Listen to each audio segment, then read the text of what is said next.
Bessie Smith Strut. There were tents set up. There was food vendors everywhere. When the storms came through, they say the tents were knocked over. There was food all over the streets. Look over here. This is Champy's over here. When the storms came, people rushed in there. You can see some people are still inside there as well. And back here, they had plenty of tents set up. Food vendors, they all packed up and gone home tonight. Kelsey Bagwell was here tonight when the storms happened. Tell us all about what happened. Well, like you said, it was lots of people enjoying the music and checking out all the different food vendors, and then the rain came and people were either running for cover or going home. But the people that stayed told me that they're going to do whatever it takes to make sure the strut goes on. The Bessie Smith Strut, the one night of the Riverbend Festival when the fun leaves the riverfront and sets up shop on ML King Boulevard. It's also the one night festival goers may never forget. 2 hours after the gates open, the same tent used for ticket sales is the only barrier from the downpour. Food hot on the grill, ruined. Is this the worst weather you've ever seen? Yes. Marcia Fletcher from Marietta, Georgia has worked the strut for 8 years, selling chicken on a stick and other juicy treats, drenched in the rain. What's going to happen? They can't start it up again, so it is what it is. It doesn't happen all the time, but when it happens, what do you do? Many festival goers went home, but some found temporary shelter waiting for the storm to pass. I brought everything I needed for rain, my umbrella, my poncho, and got all my tickets, so I'm set. And fortunately for the persistent partiers, there's always a backup plan. We're excited. Everybody's excited to come on indoors, and we're going to keep partying. The band set up inside the Cultural Center's performance area, while the size of the audience was considerably less. Many didn't mind the last-minute change of venue. In fact, they loved it and made the most of a soggy situation. Before, the saying was nobody tells Bessie not to strut. Well, that rain is not going to stop Bessie either. We're still strutting on. And the vendors were given the option if they wanted to stay open despite the rain or go ahead and close up. And a lot of them did stay open. And the ones I spoke with said even though some of their food did get ruined with the rain, they'll be back next year. We talked to a man named Trevor, came down from Atlanta just to sell food for the night. He stayed here, for the night. Didn't make a lot of money, but it's here all night long. The experience, even though it rains. There you go. Glad to be here. All right, thank you, Kelsey. Really do appreciate that. The storm didn't just dampen things here at the Bessie Smith Strut, also at Chattanooga's amusement park as well. Take a look at this. This is Lake Winnie. These photos were sent to us by viewers. Catoosa County dispatchers confirmed the park did have a few trees and power lines down as well.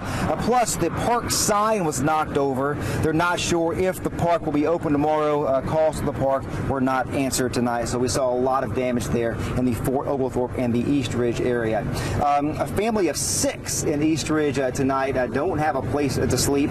Brittany Nicholson was there at about 6:15, 6:30, actually earlier than that, actually more closer to 5:30 when the storm came through. It really was strong in that area. It was, and one of those 4 children is recovering from surgery and her medicine is still inside the home. So tonight, neighbors pulled together to help them out.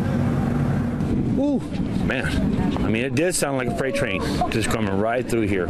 As the winds moved through this East Ridge neighborhood, it tore down trees, pulled out the power, and sucked the front off this home. And all of a sudden, I just heard a crack.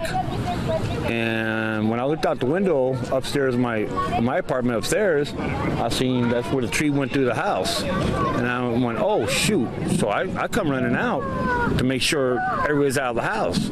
I spoke with the family who can't speak much English. Neighbor Alba Argueta speaks on their behalf. The big boy, he said he heard a big noise, and I think that happened when that tree started coming down over the house, and he said, just get out, hurry up. Their grandfather and 4 children, ages 2 to 14, were inside. Neighbors watched in terror as the front came crashing down, but leaving the kids' beds in place. I came, so I started crying because I was worried for all the kids. But they are okay, but they cannot have any food, clothes, or nothing. The 7-year-old had stomach surgery last week. The 2-year-old has asthma. Now the medicine and everyone's clothes are inside. Fire Chief Mike Williams condemned the house, and they can't get in yet. For now, the neighborhood is pulling together. They don't have nothing. They couldn't take any food, clothes, nothing. They are just, with their own clothes that they have now.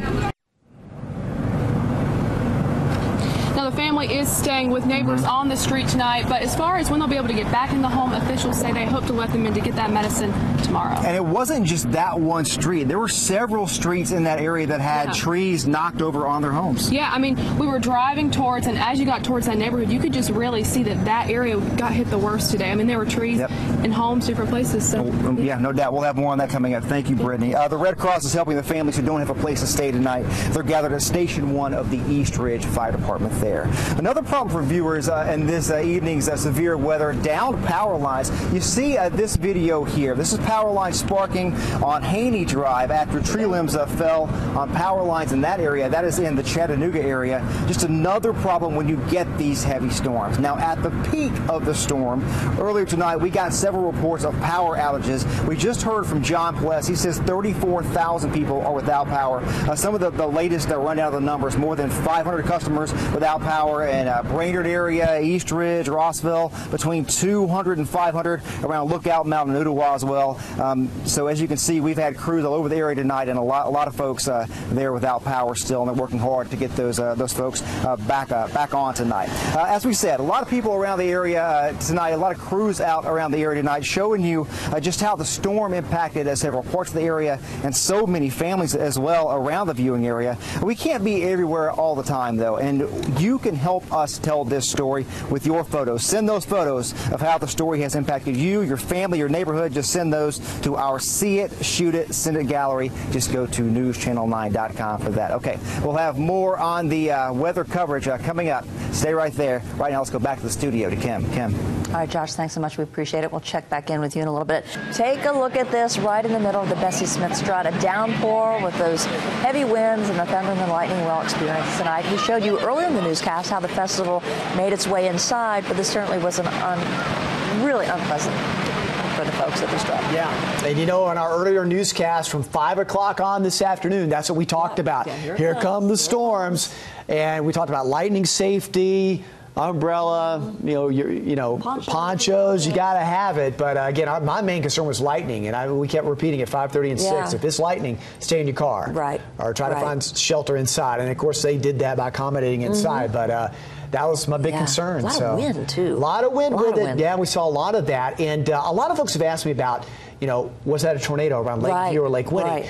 Judging from the photos, it really looks like straight line winds from a microburst, the way things are pushed over. And you have to keep in mind, this time of year, trees have full foliage. It's like sails on a ship. It's going to be pushed over easier. And some of those microbursts can still have wind gusts of 70 to 80 miles an hour. Wow. So you can mimic what a tornado can do. It even have the loud roar that the winds can do. Well, Josh Weber has been covering our weather for us tonight as well. He's been out and about, and he has another look at an incredible story, people affected by the storm tonight. In some places, there were trees down in yards, and others, there were trees on homes on Weaver Street in East Ridge. I was standing there looking out the front door about that time. Bam! A tree fell, splitting one end of Jim Clinton's home in half. Me and my grandson, our both was in this end of the house, or we would have killed both of us.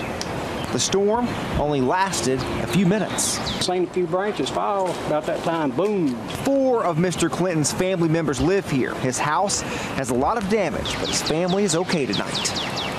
Thank God we're all right. Nobody hurt. Josh Rowe with that story. East Ridge and Fort Oglethorpe saw significant damage tonight, but as far as we know, everyone is okay.